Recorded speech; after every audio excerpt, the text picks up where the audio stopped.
In this episode, you'll discover a mindset shift that can take your recovery as far as possible. Hey there, it's Michael. Welcome to Whole Again, a show about helping survivors of physical injury and trauma reclaim their strength and resilience through the wisdom of kintsugi.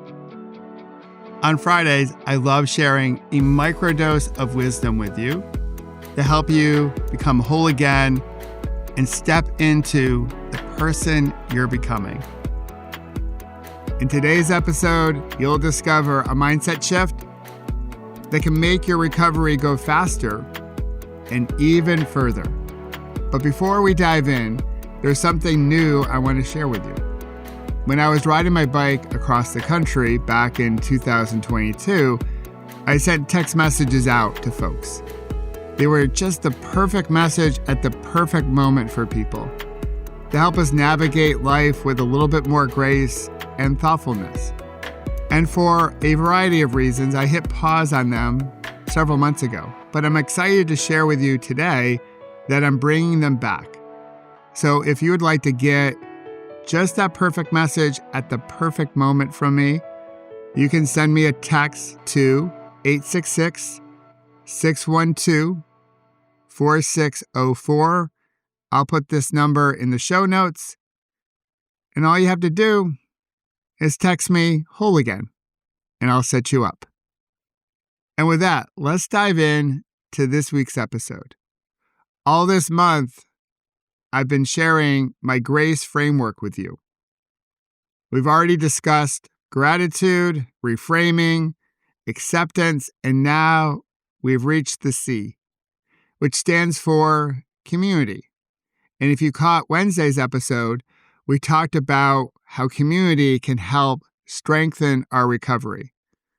And I used a cycling metaphor, a Peloton, if you will, as a way to think about how we move forward with the right people around us, the type of people that will bring out the best in us. And today, I want to share a mindset shift. Because when I talk to people about recovery, when I talk to survivors out there like you and like me, most of us will say, I don't want to be a burden.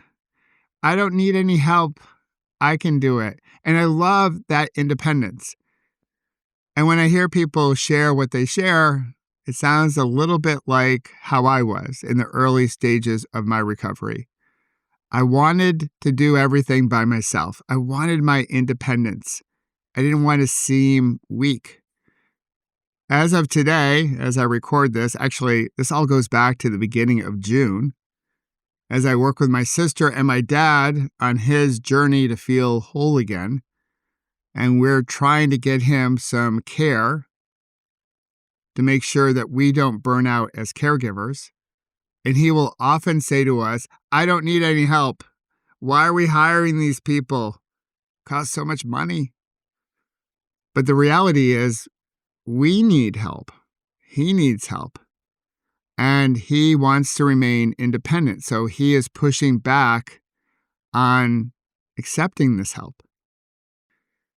And the thing is, there's a quiet isolation that can sneak in when we go through something, as we go through an injury or an illness or even trauma. And our bodies are changing. Each and every day, it's something new. Actually, it can change hour to hour. Well, actually, the body's changing all the time, every minute. Our bodies are different right now than when you first started listening to this episode. And as our bodies are working overtime, it's easy to feel tired, like all the time. And healing can feel like it takes much, much longer than what's desirable or what's expected.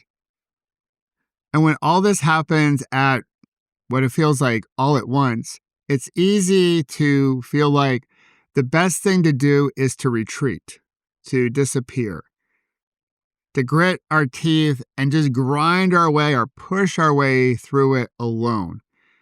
But here's the mindset shift that I want to share with you. Healing doesn't happen in isolation. It happens in relationship. It happens in community through our connection. Nobody was built to carry all of this. Not me, and I will say, not you.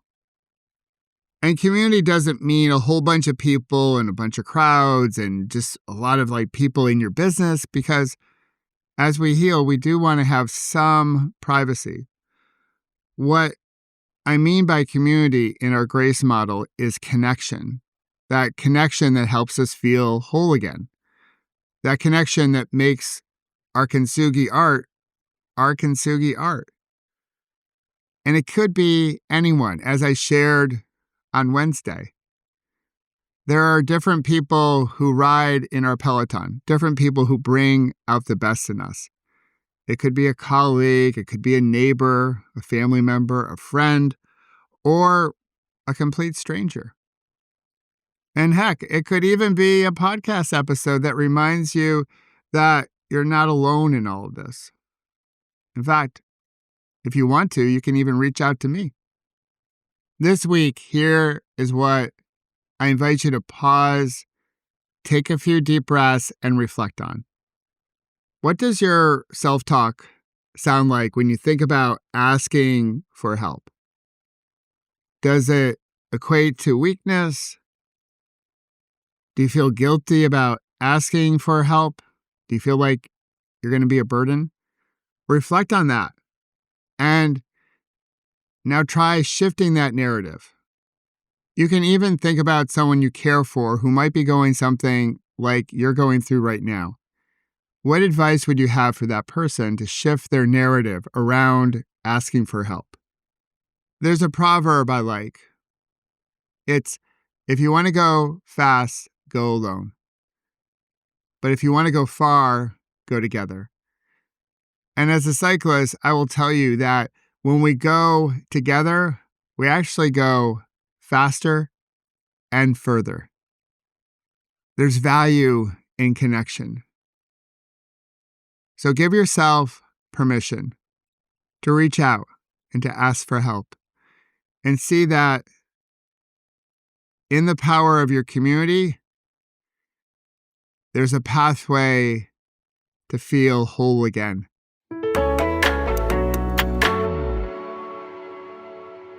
As always, thank you for being here, and thank you for being a fellow survivor. And don't forget about my free text messages. Simply text whole again to 866-612-4604, and I'll set you up. In today's episode, you discovered a mindset shift around community, the C in my grace model, that can help your recovery go faster and as far as possible.